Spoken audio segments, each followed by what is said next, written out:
Hip-hop. Anonymous. Saturdays.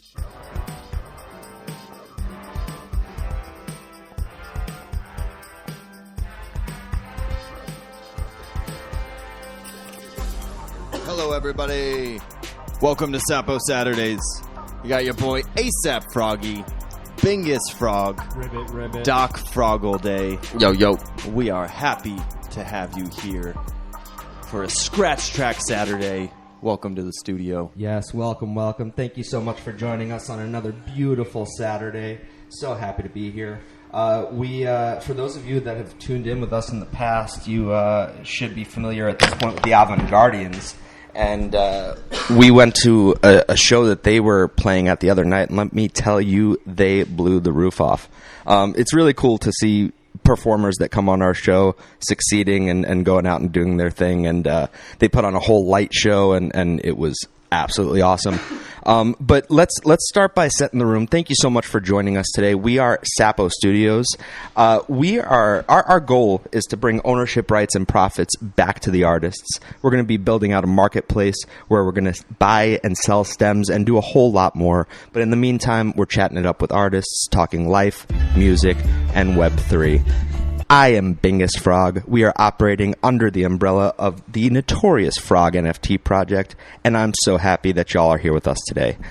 We have a very special guest. Sayten89 is his name. Why don't you come up, Sayten, and say a couple words? How are you today? Hey guys, how are you? GM, everybody. What a beautiful Saturday to be alive, am I right? Hell What yes, is up, brother? Thank you so much for being with us today. Let's start with your name. I know that you got a different name going on right now with the Coffee Cup Cowboy, but where did Sayten come from? Okay. I'm so glad you asked that question because nobody ever asks me that question. And the truth is that it's a name that I had picked out when I was young. I was, a teenager, angsty. I just wanted, to be that guy, and I created this name because I knew, and I still to this day, understood and know the effect that it has on people. It's just seeing it as a screen name, reading it in your head, saying it out loud, people hearing it, it has an effect on people. So I chose it specifically for that reason because, in my mind, it's the easiest and quickest way to just get a response from somebody. And it's also, as I grew up, kind of just like owning it, it's something that I realized was very helpful when it came to my marketing, or at least when it came to just being known, because people don't forget that. So it's, truthfully, Sayten was the mascot for my very first band. It was a character, a devil-like character that was supposed to be mischievous by nature. And, when my band disbanded, I didn't want to think of something else. So I kept the name. I made it my Instagram handle. And then when I moved over to Twitter, I'm like, well, I'm not going to just change my name because it's a new platform. So I just kept it. Truthfully, it's both being lazy but also being intentional. No, it is funny that no one's asked you about that before, because it was definitely one of the first thing I noticed. I was like, oh, Sayten. All right, let's see what this guy's about. And, that's definitely got to be something that plays into your personality if you're using that as your name. So, Well, not... Yeah, go ahead. No, you go. We're here to interview you. Okay. Well, it's not, it definitely, like I said, it definitely does have an effect on people. I've had people actually come up to me and say to me, wow, when we first met, I thought you were weird, but as I got to know you, I see that you're a really good guy. And I am. I mean, I'm not an asshole. I'm not into like satanic magic. I have no relation with what people perceive as good and evil. I'm just... So you're not a wizard. Damn, bro! I wish I was.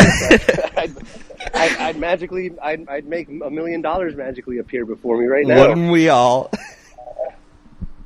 That's funny. So, how did you get into music? Were you always kind of into music from the time you were a kid, or did something kind of pull you in that you started playing with the bands? How did that all go? It was my dad, man. My dad, he played the guitar when I was young. And I guess one day I just noticed that he didn't really have time for it anymore. So when I was, big enough to hold my dad's guitar, I just started strumming around on it with the intention of learning. We had a keyboard in the house, which I used, to reference to just learn music by ear, because I didn't read music. I just kind of like heard a song, and then I started playing it by ear. That's such a unique and important skill in music. Yeah, I mean, I would almost say to some respects, it's even more important than being able to read music. Yes. Paul McCartney was one of the most famous musicians that couldn't read music. I mean, maybe he can now, but for the longest time he couldn't.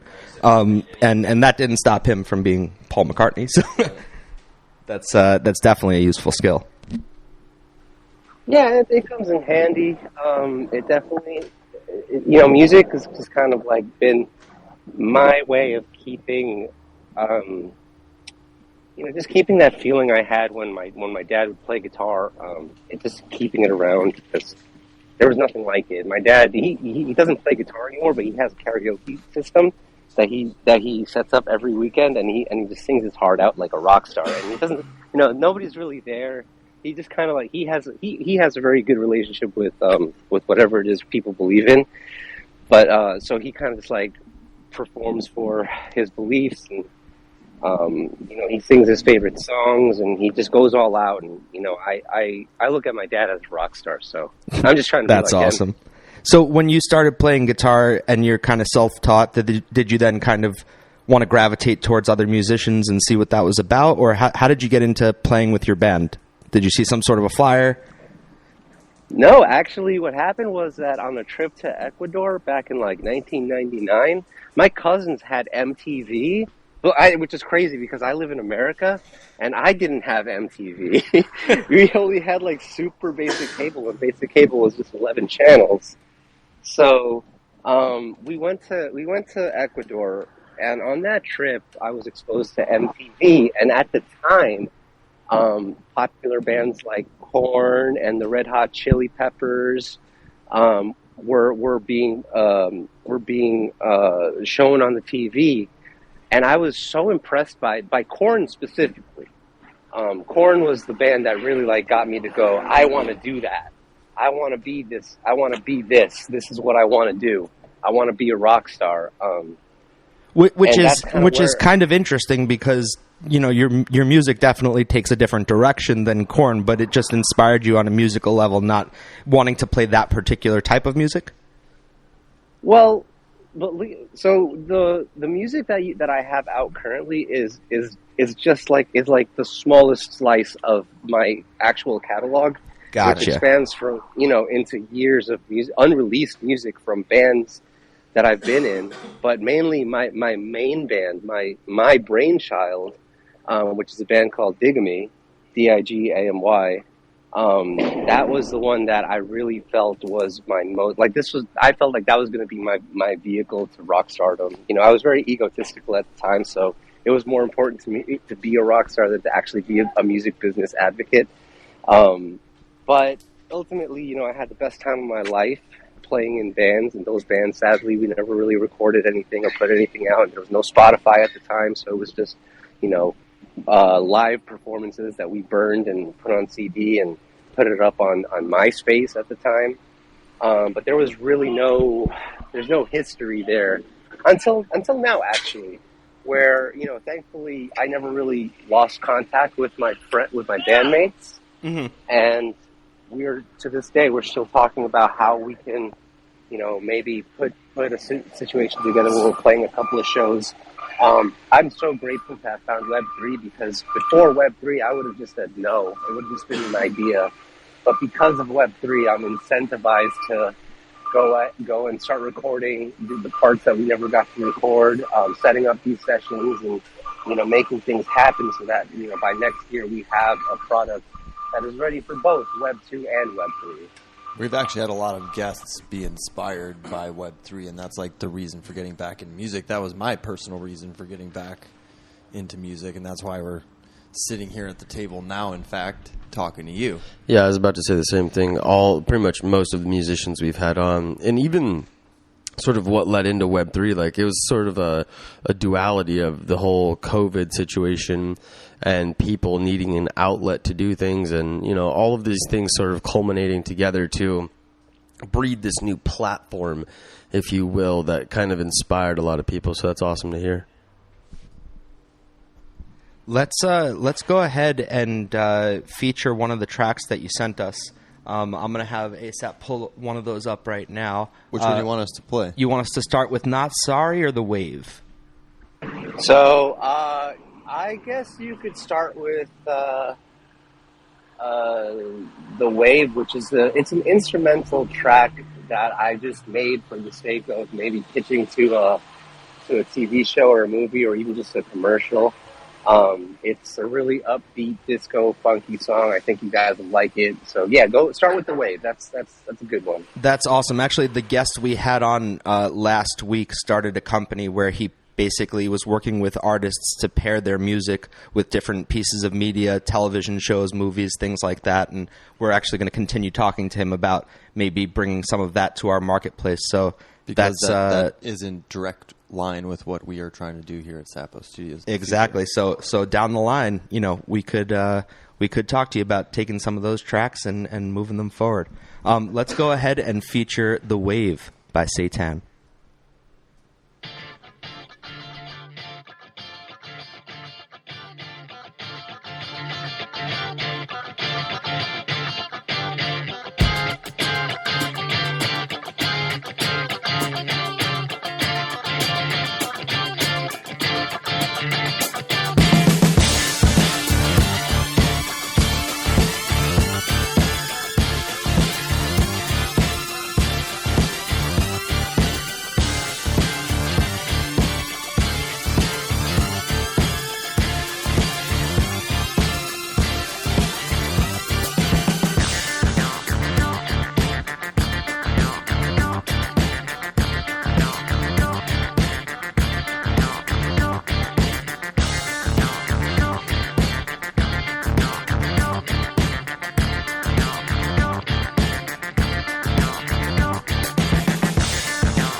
Vibes. Love it. Definitely a cinematic feel, man. And, you know, we were kind of talking that it's got that, like, futuristic Blade Runner vibe.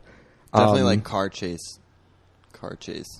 Definitely like nighttime. Yeah, I was seeing like Blade Runner, like the newer version of Blade Runner, like club scene stuff going on. You know what I mean? It's definitely got a vibe for So sure. it's like going from the car scene chase to the club. Then they run through the street. It's a dual scene happening at the same time. There's a car chase, and then there's another character that's also involved in the plot line that is in the club, and we're doing cutbacks. There we go. We got it. And then the guy in the car arrives to the club, and he's trying to find the person inside the club. It all ties together. That was your intention, right? We should shoot that.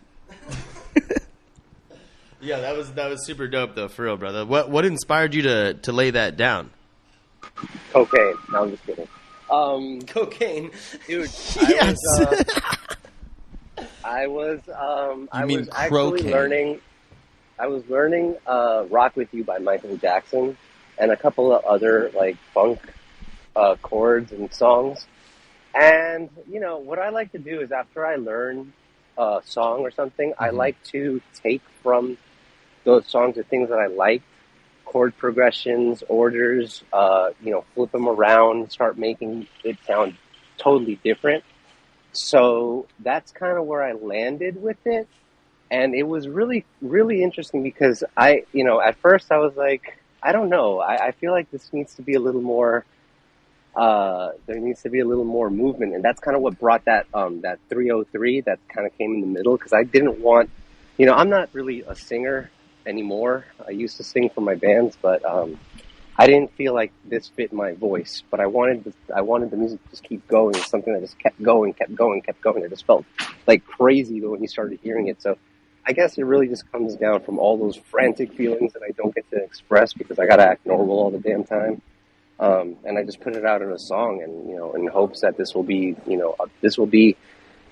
allow people to express themselves in their moments, because that's what music is. It's a bookmark to a moment, right? And so, if you ever feel frantic, or if you ever feel like, like you just you're going to explode, man, put this song on. I think that you and I will match in that experience.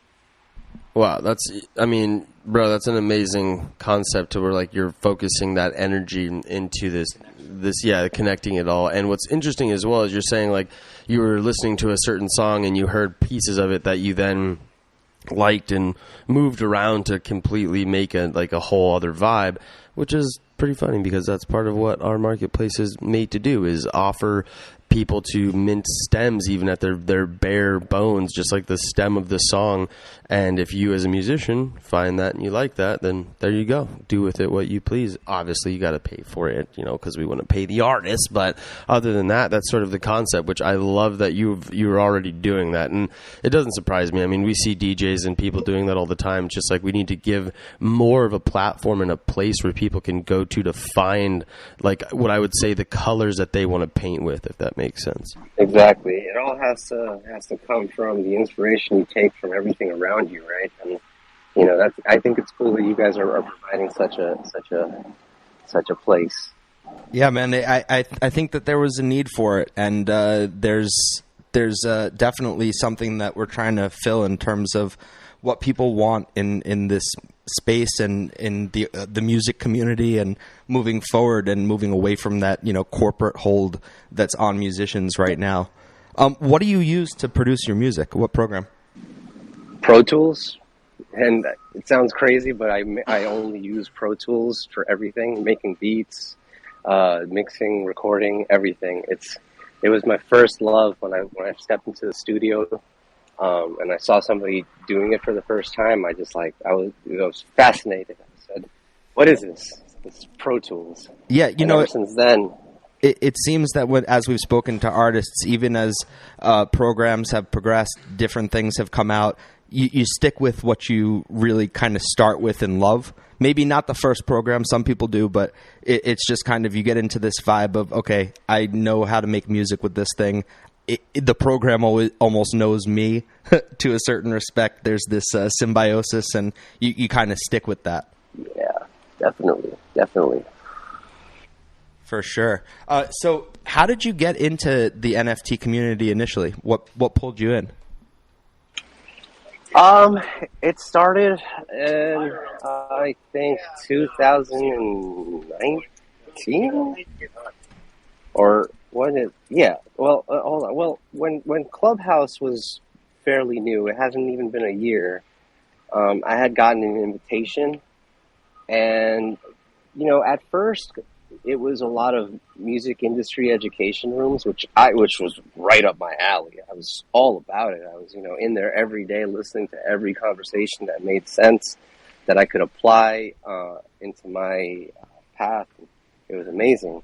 Then NFTs started becoming the topic of conversation. I became a little less interested because I didn't know what it was, but I was still curious because I wanted to know what it was. So I paid attention to a couple of rooms, specifically some that were titled Music NFTs. And I was just like, what the hell is a music NFT? All right, let me figure it out.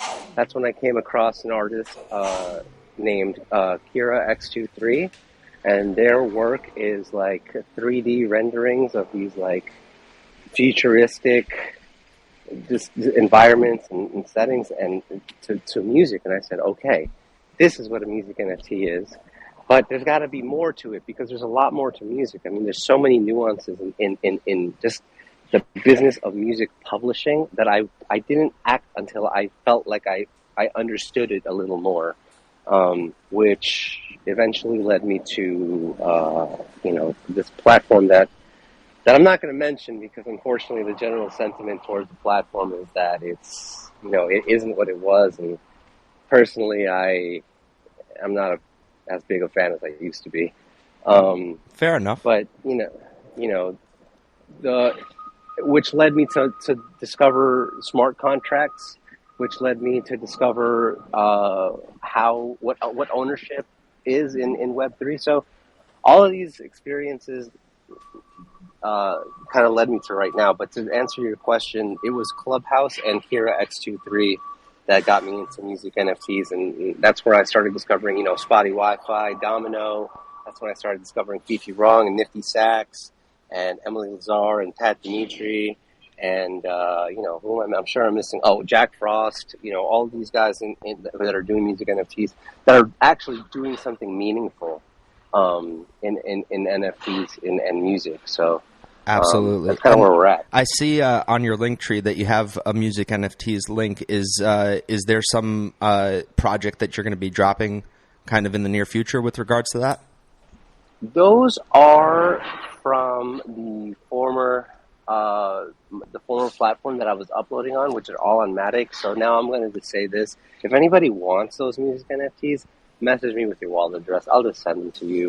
Got you. At this point, it's not that I devalue them. It's that I don't, the platform itself was good at the time.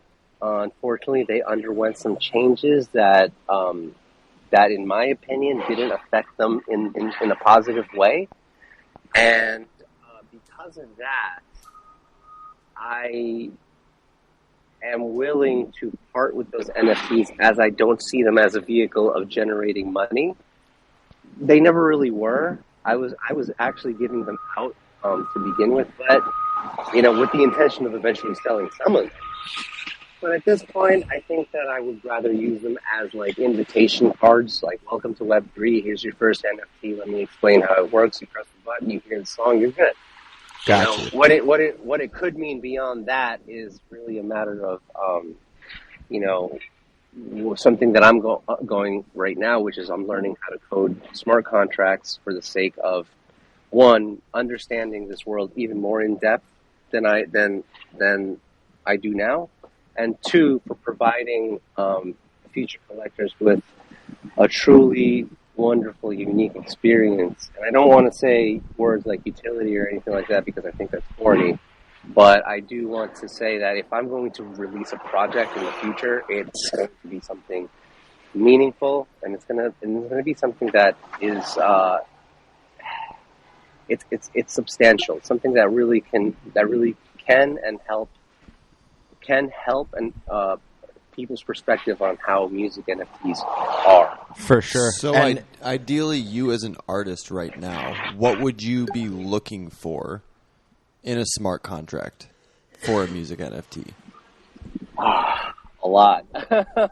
Where do we start? I mean, the cool thing about music NFTs is that, you can, or just NFTs in general, is that you can transfer them with some kind of conditions. Sorry about that. It's very loud. Let me go inside. Yeah, tell that truck to shut the hell up back there. All right. Yeah. I mean, those are the Those are the sounds in New York, though. I mean, it makes me feel like I'm back home. I love it. Yeah. Get out of here, Bingus. Continue, That's funny. please. I'm sorry. Can you repeat the question? I got distracted. So I'm saying, you as an artist now, having gone through what you went through with prior things, like, what are you looking for in a smart contract out of a music NFT now? I think for right now, especially where the technology is, right now, I think that as an art, well, let me start by giving you my experience as a consumer, because I think that it's important that Very well said. I was going to say, I was like, well, after you explain this, I was going to be like, well, what about you as the buyer? Like, what do you want as a buyer of a music NFT? That's kind of where I start thinking before I start thinking about what I want from it, because the thing with with music NFTs is that they're not exactly solving a problem for the consumer. Okay, you know what I mean? Like, a lot of consumers of music, they discover their music through YouTube, through Spotify, through platforms that you could just kind of go on and click and listen without a problem. With music NFTs, there are few players, but they're not. In my opinion, they're not as easy to use as the ones that are currently being used by the general public. So as a consumer, I think what I would be looking for as a consumer, I think that it's important to acknowledge that most consumers of music NFTs are crypto natives. And if not, they're just, if this is their first exposure to NFTs, it's a music NFT, then, I think that what I would really want as a consumer is just a really good collectible. Because I have plenty of music NFTs, and my intention is never to sell any of them. Not that I wouldn't want to make money off them, but like, I don't buy. When was the last time you heard somebody say that I bought this CD to sell it?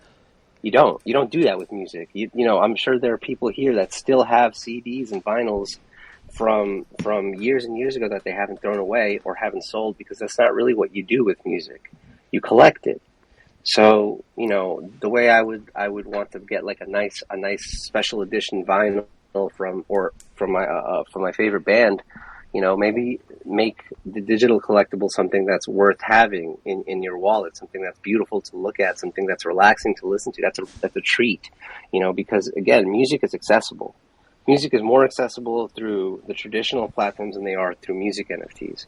So if I'm going to go listen to a music NFT, it needs to truly be something, a pleasant experience. You know what I mean? I agree, and I love your take on this. So there's a couple elements here that I've discussed with other people, and one individual specifically was like, people just don't care, man, and they're just lazy. Like, it's true. Like, I can literally go on Spotify, I can go on YouTube, and I can probably find the music that you're talking about that may be an NFT 10 times faster than I can as a regular person out in the world. So where we have found a little bit of a loophole, I guess you would say, we cannot disclose it here, but there is a high incentive for investors and fans that we have come up with now to purchase music NFTs. So I'm gonna leave it at that. That's just some alpha for everyone. When everything's up and running, you'll be able to see what we're talking about. But from there, I also think it's about culture and community, because I think that's what you're talking about as well. Is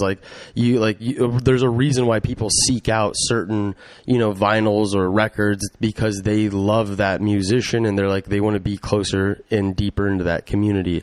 So I think it's about cultivating that. And as we've seen, already, as certain musicians are selling music NFTs, you don't need to sell like 1 million copies of go platinum, if you will, to make $1 with these NFTs. Or to just support a living. Precisely. You can still create your family. Right. You can feed your family, pay your rent, and still create the art that you enjoy creating through this avenue with those royalties connected, so that maybe when you do pass on. And let me ask you a question. How many fans do you think you'd have to have in order to like make a living? You need approximately about I think 1,000 approximately diehard fans. It's something around there, because if you have 1,000, you make essentially an album worth $20, right? And 1,000 people buy that album. That's $20,000 for you.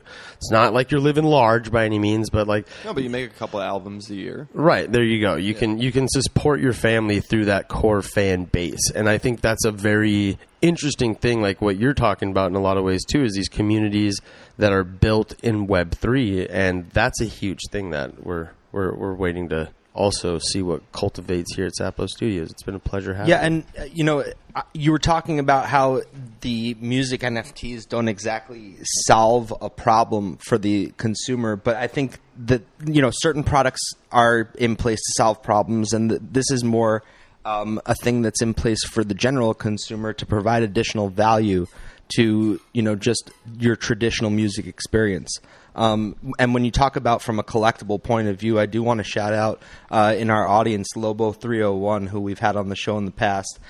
He dropped a music NFT project that it's really cool, because as a holder you continue to get content. So for instance, he just released a music video that is, part of the hidden content that you go in and you can access now as a holder, which is very cool to have something that kind of continues to give in that way and fills out the experience even more and makes you even more connected with the artist. So it's a really interesting time for that. Word, I just shot him a follow, or them a follow. Looking forward to seeing that. Yeah, for sure. I do want to feature the other song that you sent us, so I'm going to have ASAP pull that up over here. That song is called Not Sorry. Is there anything you want to say about that before we play it?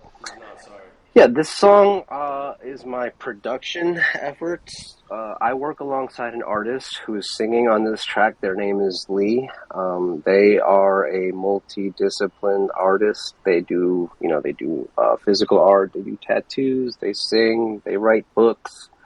And it's dope. Just when we connected over COVID, we just started releasing music consistently, and it's been helpful. It's been really great in cultivating an artist for just to say that I was able to, and and it's been good for them too, because they have now a new dimension to offer to the members of their community. So take it away if you'd like. Awesome, let's go for it. Not Sorry, Sayten. Let's play it.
Bro, that is a vibe. I love how just different. There's so much contrast from this song to the last one that we heard. I was, on this one, what I was seeing in my mind was the sort of like 007 Halle Berry, Diamonds Are Forever, you know what I'm saying? Like, sort of, again, I feel like you make a lot of cinematic style of music where it would pair very nicely to scenes, because it's not like, I don't think it's, it has a good equalizer, sort of. It complements a visual piece really nicely. So that's another interesting fact or like concept to think about as musicians, because so much of the art that musicians put out is not not necessarily illustrations or any graphic effects or work. So it would be interesting to see that Web3 build this bridge as well for artists to be able to pair with somebody that would make an amazing piece that would go with that. We've actually seen that with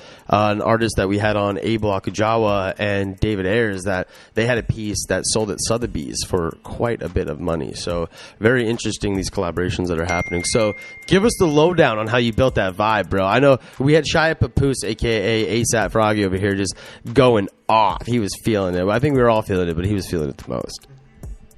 Super dope. Thank dude. you. I'm so glad you guys enjoyed that. I've been working with Lee for about a year and a half now, and they have a very interesting approach to making music. They kind of just do it all on their phone. So what'll happen is they'll come to me with like a demo, like a very scratch demo, like pieces, a verse, and then 3 minutes later another verse, a loop, like these really programmed drums and everything. And what I will do is I'll record them to their demo so that we get a nice high quality recording of their vocals, of everything that they want to say. I make them do their ad-libs, their doubles, or everything. And then I take all of that and arrange it into, the intro song, the intro verse, chorus, verse, or chorus, verse, chorus format. So a lot of it, a lot of my role in mine and Lee's relationship is I'm the arranger and producer. On occasion, I'll play an instrument here or there. We have a track that I'm doing all the instruments, the guitars, the backgrounds. There are tracks where I'm only doing the bass. There are tracks where I'm redoing the drums. But my main function in this relationship is to just be their producer and give them the best possible arrangement that I can in any way that I listen to a lot of music. That's how I have to keep my that's how I keep my formats the way they are, because we listen to music a certain way. It has to make sense to us. It has to be catchy. It has to make us feel something. Yeah. And that there's a sequence to that, So I love their voice. That's kind of where Yeah, very smooth voice. I do want to reset the room one more time here. We are Sapo Studios. Our goal is to bring back the majority of profits and ownership rights to the hands of musicians. We operate under the umbrella of the Notorious Frog NFT project, a.k.a. Frogland. We're going to be unveiling a marketplace where you can buy and sell stems and do a whole lot more, but until then, we're jamming with artists, chatting it up about music, life, and NFTs. Today, we've had the pleasure of speaking with Sayten, who's had some really cool tunes and really cool thoughts to share with us. I do want to open this up to the audience now before we head out of here shortly to see if anyone has any questions or comments that they'd like to share with the group, talk to Sayten about. So please feel free to request to speak now if you'd like to say something. And the one thing I wanted to say while we're waiting, if anybody does want to come up, Sayten, is that it's interesting. Somebody came up. I'll curb mine. Let's be polite here. We actually have a special guest here, Jacob with Sand Sound. That's a music NFT project, actually backed by Cro-Magnus, I'm Complex, and Kakuberry, a DJ. So there's some players out here. What's going on, Jacob? Big chillin'. I just wanted to give a major props. That song literally blew my fucking mind.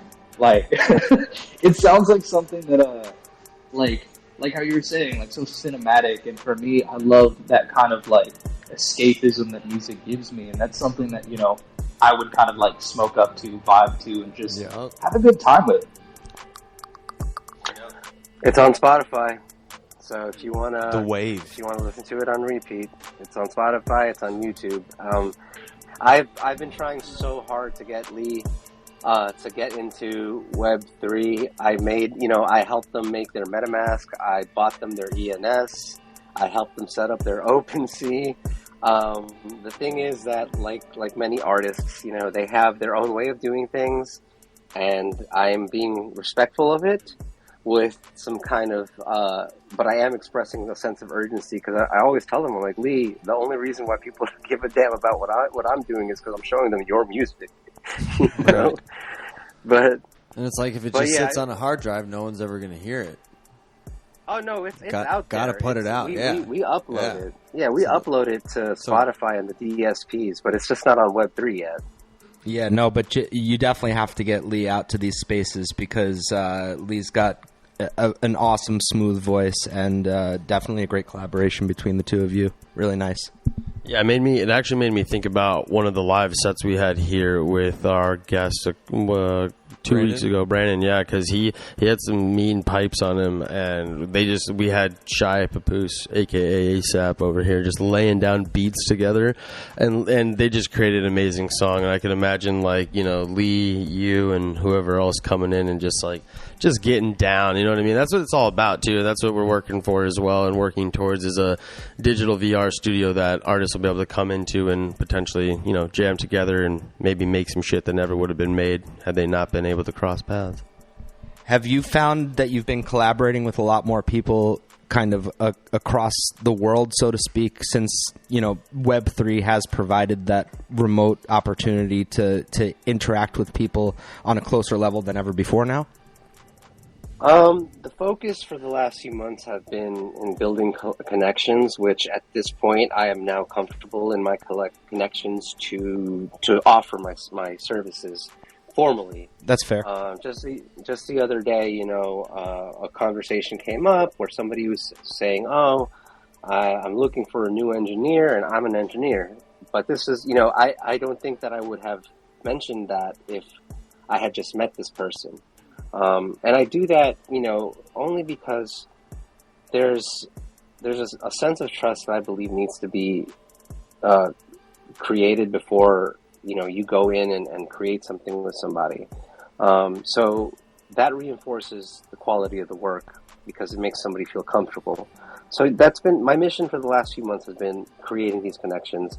At this point, there are some that I'm comfortable with, like I said, formally offering what I do, and some that I'm still working towards. But it's all organic and it's all meaningful. It's great, because what you've said has been said by several of our artists that have come on the show, just in different words, echoing that same sentiment, that, the people that you work with, it reinforces the art that you're creating. There has to be that level of trust there. So all of that makes perfect sense in terms of those collaborations. When you work with an artist that, like Lee, that has lyrics, do you work on any of the lyrics as well, or do you just come in from producing, an engineering standpoint? Lyrics, no, but direction.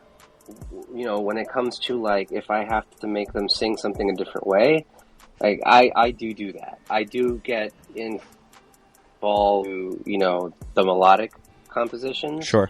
But when it comes to expression, I couldn't possibly. There's not enough in neither Lee or my experiences that would justify me giving them a suggestion on how to express themselves, unless there was some kind of, shared part of that experience that we can both agree that is there. But I try not to step on people's creativity. Yeah. Melody is different because that's part of the overall feeling, and that, I believe, is my job. That's my responsibility as a producer, to make sure that the feeling is right. So I'll get involved when it comes to like melody. I'll make them sing it over, make it go, you got to sing it higher. This is out of pitch. Do it again. Sing it slower. Sing it faster. Right. I don't mind. I do not mind doing that. Enunciate this word right longer. That makes sense. Jacob has his hand raised. Wants to hop back in. What's up, Jacob? Yeah, I just wanted to ask, like, because I love hearing about, the creative process. And so I want to know, as a producer, what really gets you into, like, your creative processes, and, what habits have you found helped you become more self-actualization, or have more self-actualization in your creative process? Because as an artist myself, I tend to judge my art so harshly that, sometimes I don't even put it out there. Right. And that's what I was saying, like, just putting it on, like, can't sit on a hard drive and just putting it out there. So, like, good on you, Sayten, and Lee for putting it out. But go ahead and answer that question, Sayten. So, something that really helped me is a book called The War of Art. Okay, people know The Art of War, which is a completely different book. I know this book. Mindset. It's such a good book. Please, yes, tell the audience of this. And The War of Art is a book that is empowering. It helps you destroy the enemy within. And let me explain to you what the enemy within is. The enemy within is the voice in your head that says to you, you know what, this is corny. This is stupid. Why are you doing this? Stop. It would be easier if you just went and took a nap. You're tired. You don't need to do this right now. You did this yesterday. One more won't hurt. That's the enemy within yourself. And I know it's kind of hard to hear that, a person could be self-sabotaging, but by nature we are. We do stop ourselves because we are creatures that rely heavily on our own comfort. Okay, and because we only know so much of certain situations, it's hard to go beyond that. It's hard for a lot of people to sing in front of somebody because in their mind, they know what they sound like and they think that they sound bad for whatever reason. They might not, but it's hard to do it because it's uncomfortable to sing in front of somebody, because what if somebody judges them harshly? Mm-hmm. But honestly, in my experience, that never happens. Nobody ever judges. Nobody has the audacity to judge you harshly to your face. Okay, maybe behind your back. That's fine. Everybody does that, and that's to be expected. You'd be silly to think nobody does it. Right. Simon Cowell will tell you directly to your face how terrible you are. That's the one person, the one exception. You get paid for that. But yeah, I mean, like, so it's really important to kind of fight that every time you do feel like you need to take a nap, or you need to take a break, or you need to not finish a song, or you need to move on to the next one, or that you need to get some friends. It's really important that you fight that you actively fight. Your brain is a muscle, okay? Just like any muscle, it needs to be trained. And a lot of that training is forming a resistance to the negativity that naturally comes when your brain senses that you're about to do something out of your comfort zone. Okay, I love being uncomfortable. When somebody tells me, "Yo, I need you to play this jazz polka beat in the style of Bernard Purdy with a shuffle swing at 12/4", I'm like, I have no idea what you just said, but I'm going to figure it out. Because I feel super uncomfortable saying, yes, I can do this, that I'm going to say, yes, I can do this, and learn how to do this, just so I could say, yes, I can do this. So awesome. Really, really, really pay attention to yourself. When you start telling yourself, I need a break, I need to take a nap, I need to move, I need to step back, I need to do this, stop yourself. Stop yourself and say, no, I need to finish this, and finish it. And teach yourself. Teach yourself to finish. Yeah. That is awesome. And, you got to start to question when Sayten starts speaking such, brilliant words that speak to your soul. You start going to the dark side. I'm following Sayten, man. This is... I don't think he's coming from the dark No, side. I know. I'm just playing. I think he's it's just a play on the name. He's a bright light. Yes. No. Really, really smart, wise words. And I think you're coming from a really great place. So I love everything you just said. Did you want to add something before? Yeah, I just wanted to say, man, yeah, I think your vibes are tremendous, and you came out and you bared your soul and got some great tunes, brother. So keep on doing what you're doing and pushing. And if you ever need any help along this journey, you reach out to us, man. We'll hop over there. I feel like I need a frog. What's your nationality, man? I'm Ecuadorian. Nice. I was curious. Yeah, Shai Bapus over here is Egyptian, and he felt some Egyptian calling. But I told him you mentioned that you went to Ecuador, so you're probably or maybe Ecuadorian. Yeah, My son is part Egyptian. there you go. Oh, that's cool. There you go. See, his vibes weren't off. Bingus. No, they weren't. I want to thank you so much for being here with us today. This was awesome. I want to shout out the clown community, which is your PFP. I want to shout out the Moonbats. I see some of them in here. I want to shout out Frogland specifically because Frogland is life for us. That's the reason Frogland, we're here. it's the reason we're here. They're building something that is absolutely tremendous, and they've been so kind as to facilitate what we're building as well. There's land deeds that they're putting out right now that were connected to the frogs that they're selling, and more of those are showing up if you refresh your metadata. So if you do have deeds out there that haven't revealed themselves yet, today may be the day for you. Ooh, so if I go get a land deed today, it'll reveal immediately? Could Or be. I have to wait till the next time? I think it's worth checking out. But it's worth all of you doing some of your own research into this Frogland I got a project, couple. because let me tell you, the team is absolutely unbelievable. What they're building is tremendous. They are the sleeping giant of Web3, whether you know it or not. And you know what? Now you do. Thank you again, Sayten, for being here with us today. It was a lot of fun speaking with you. Loved your vibe. Loved your songs. Anything you want to say before we head out? Yeah, if anybody wants a music NFT, I'm giving away all of the ones from my previous adventure with the unnamed platform. Again, it's not because I'm devaluing them. It's because I want people to experience what it's like to have a music NFT. The intention was to hopefully sell some of them, but to be honest, the platform itself has shown something that I don't resonate with. Therefore, I will happily give them away. You don't have to enjoy the platform. Enjoy the music. And it, as a gift to you, I would love for anybody to just message me with their wallet address. I'll spend the afternoon sending them all your way. That is absolutely awesome. So, you really quick before you get out of here, Sayten, you might have just been blessed by the Frogland team. Because the legend here, Lollyhops. If you don't know who Lollyhops is, get to know Lollyhops. Because, Follow her. Yes, follow her. Do as she does. Yes, do as she does. Follow her If she ways. says hop, you say how high. Okay. No, but she's an absolute just juggernaut in this space, and especially for the frog team. She says that we will get you a frog. So why don't you go ahead, DM me that address, Your wallet. and yeah, we'll take care of you, my man.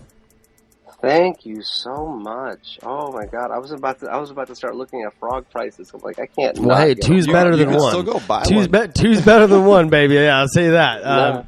No, but I like the one Sapo has. yeah, that is a Sapo dope down frog. there in the listener. Let me tell you something. It is very cool that just happened.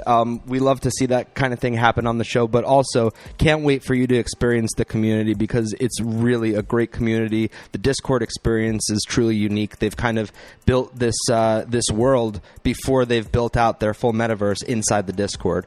So there's a lot to do, a lot to see, a lot to learn, a lot of cool things being built out. And one of the really unique things about this project, in my opinion, is just the way that the team really does touch base with the community on a very regular basis and listens to the kinds of things the community is looking for, facilitates the community building out. Again, it's why we're here. It's why we're able to do what we do.